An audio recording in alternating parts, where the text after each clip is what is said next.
Finally, I want to make a comment on the recent happenings in this our country. Somebody on the internet jokingly called it a 3 Sam story or a 3 Samuel story. We have 3 Samuels here. One is Sam Kutesa, who is a former government minister and a relative to General Museveni. Sam Kutesa stole money meant for building hospitals and improving healthcare. And when activists and voices of dissent raised, Sam Kutesa and his group ordered Sam Omara to crush those protests and make sure that those voices that were demanding for better healthcare are crushed. Sam Omara got orders to be merciless, and indeed he crushed those protests mercilessly and with pride. You can go back and see the videos and pictures of how brutal and ruthless he was to Dr. Besigye and the walk to work protests. Just a short while later, Sam Kutesa and Sam Omara got cancer. Sam Kutesa, using taxpayers' money, went for world class, where he himself told us he was undergoing treatment for 6 months. You can imagine how much of taxpayers' money he was spending every day. Sam Omara had no option but to go to the rotten hospitals, and he went to Mulago Hospital. As all of us watched the misery that was ongoing, Sam Omara, because he was in a rotten healthcare, he rotted away. I can imagine what was going on in his mind when he's lying in those smelly hospital wards, where he had to buy his own gloves, buy his own medicines. I can imagine the kind of regret and disappointment that was going on in his mind. And as expected, our hospitals are death traps. Sam Omara died of cancer at 60. But again, as is expected, where there's better healthcare, Sam Kutesa at 80 survived cancer. And on the same day of the death of Sam Omara, Sam Kutesa came back and built, yes, your guess is as good as mine, hospitals can wait. What was important to him is to build a church. But that is not the end of the story. There's a third Sam. This is not even a Ugandan. His name is Sam Leeds. He was a British tourist who came to Uganda. He got an accident,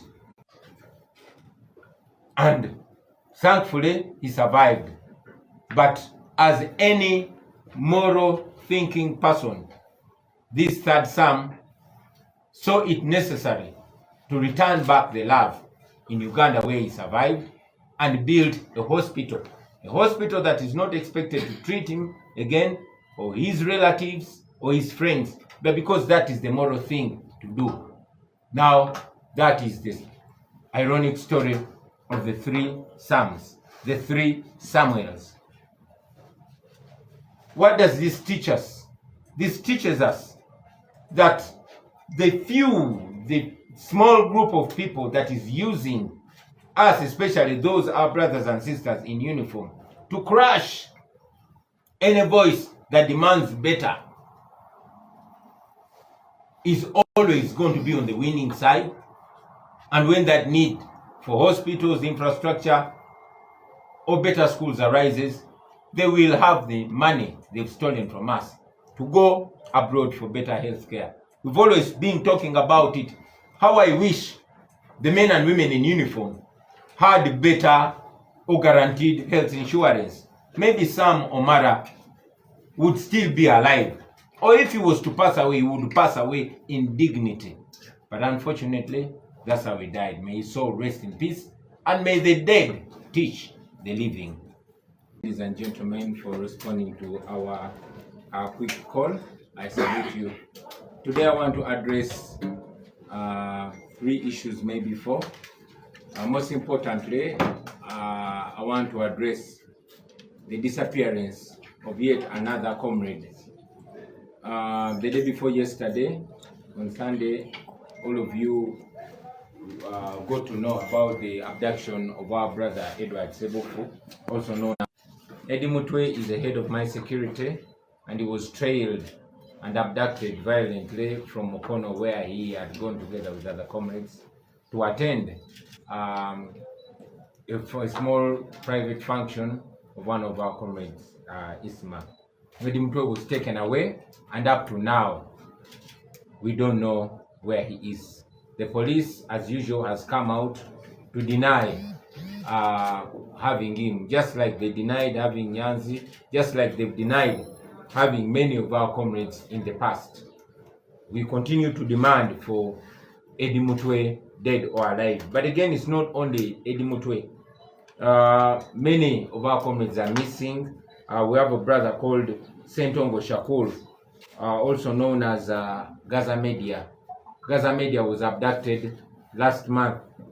He is still missing. Police and the military continue to deny knowledge of his whereabouts.